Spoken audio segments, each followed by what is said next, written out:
I hadn't missed that flight when we'd never have met, crazy, isn't it? One twist of fate, a traffic jam, a wrong turn, and suddenly your entire life takes a different path. I thought that missed flight ruined my plans. Turns out, it was the beginning of something better than I ever planned for.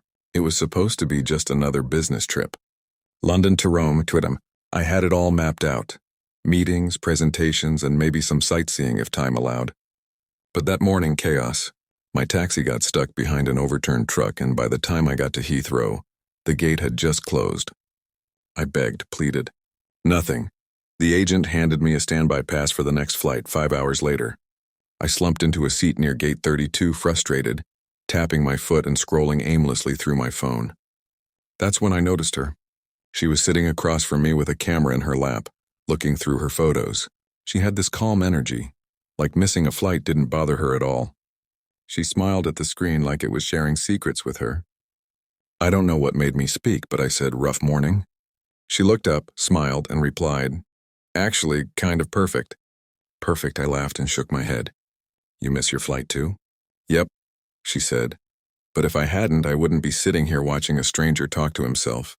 We talked for hours. Her name was Elena, a travel photographer on her way back from a project in Iceland. Her layover got extended and she was surprisingly okay with it. She showed me some of her photos.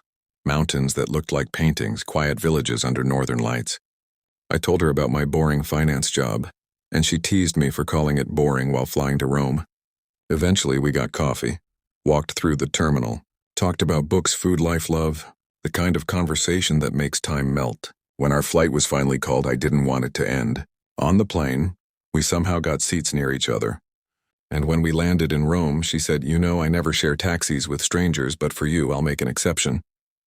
We spent that evening walking through cobbled streets, eating gelato, watching the sun dip behind the ruins. One missed flight, one conversation. That's all it took. We kept in touch after that. Messages turned into video calls, calls into weekend trips. A year later, I proposed in the same airport terminal where we met. She said yes before I could finish the question. So yeah, I missed my flight, but I found the love of my life. Funny how the worst moments sometimes lead to the best stories.